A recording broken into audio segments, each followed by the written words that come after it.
KaraokeBooks. The Prince and the Pauper. Written by Mark Twain. Audiobook. Chapter 23. The Prince a Prisoner. Hendon forced back a smile, and bent down and whispered in the king's ear. Softly, softly, my prince, wag thy tongue warily. Nay, suffer it not to wag at all. Trust in me, all shall go well in the end. Then he added to himself, Sir Miles.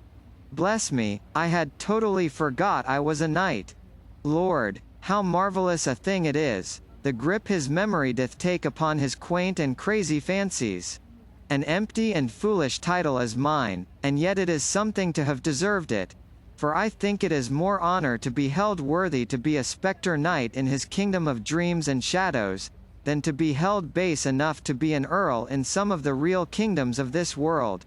The crowd fell apart to admit a constable, who approached and was about to lay his hand upon the king's shoulder, when Hendon said, Gently, good friend, withhold your hand, he shall go peaceably. I am responsible for that. Led on, we will follow. The officer led, with the woman and her bundle. Miles and the king followed after, with the crowd at their heels. The king was inclined to rebel, but Hendon said to him in a low voice, Reflect, sire, your laws are the wholesome breath of your own royalty. Shall their source resist them, yet require the branches to respect them? Apparently one of these laws has been broken. When the king is on his throne again, can it ever grieve him to remember that when he was seemingly a private person he loyally sank the king in the citizen and submitted to its authority? Thou art right. Say no more. Thou shalt see that whatsoever the King of England requires a subject to suffer, under the law, he will himself suffer while he holdeth the station of a subject. When the woman was called upon to testify before the justice of the peace, she swore that the small prisoner at the bar was the person who had committed the theft. There was none able to show the contrary, so the king stood convicted. The bundle was now unrolled, and when the contents proved to be a plump little dressed pig, the judge looked troubled, whilst Hendon turned pale, and his body was thrilled with an electric shiver of dismay. But the king remained unmoved, protected by his ignorance. The judge meditated, during an ominous pause, then turned to the woman, with the question, What dost thou hold this property to be worth? The woman courtesied and replied, 3 shillings and 8pence, your worship.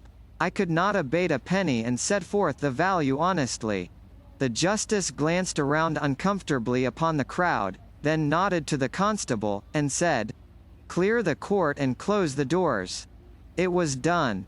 None remained but the 2 officials, the accused, the accuser, and Miles Hendon. This latter was rigid and colorless, and on his forehead big drops of cold sweat gathered, broke and blended together, and trickled down his face.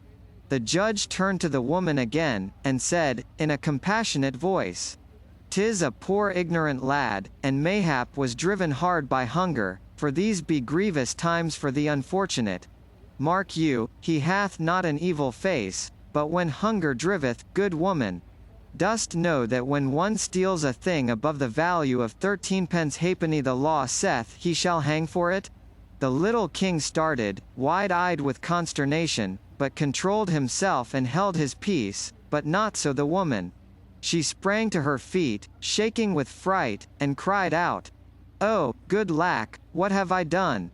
God a mercy, I would not hang the poor thing for the whole world. Ah, save me from this, your worship. What shall I do, what can I do?" The justice maintained his judicial composure, and simply said, "Doubtless it is allowable to revise the value, since it is not yet writ upon the record. Then in God's name call the pig 8 and heaven bless the day that freed my conscience of this awesome thing." Miles Hendon forgot all decorum in his delight, and surprised the king and wounded his dignity, by throwing his arms around him and hugging him.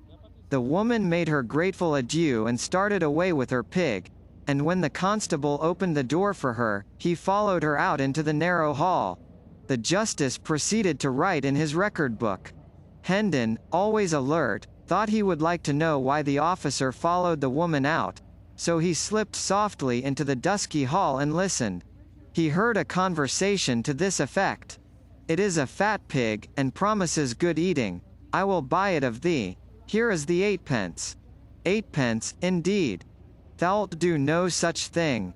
It cost me 3 shillings and 8 pence, good honest coin of the last reign, that old Harry that's just dead ne'er touched or tampered with. A fig for thy 8 pence. Stands the wind in that quarter? Thou wast under oath, and so swore falsely when thou sightest the value was but 8 pence. Come straightway back with me before his worship, and answer for the crime. And then the lad will hang. There, there, dear heart, say no more, I am content. Give me the 8 pence, and hold thy peace about the matter." The woman went off crying. Hendon slipped back into the courtroom, and the constable presently followed, after hiding his prize in some convenient place. The justice wrote a while longer, then read the king a wise and kindly lecture, and sentenced him to a short imprisonment in the common jail, to be followed by a public flogging. The astounded king opened his mouth, and was probably going to order the good judge to be beheaded on the spot, but he caught a warning sign from Hendon, and succeeded in closing his mouth again before he lost anything out of it. Hendon took him by the hand, now, made reverence to the justice, and the two departed in the wake of the constable toward the jail. The moment the street was reached, the inflamed monarch halted, snatched away his hand, and exclaimed, "Idiot, dost imagine I will enter a common jail alive?" Hendon bent down and said, somewhat sharply, "Will you trust in me? Peace. And forbear to worsen our chances with dangerous speech. What God wills, will happen. Thou canst not hurry it, thou canst not alter it. Therefore wait, and be patient. 'Twill be time enow to rail or rejoice when what is to happen has happened." KaraokeBooks.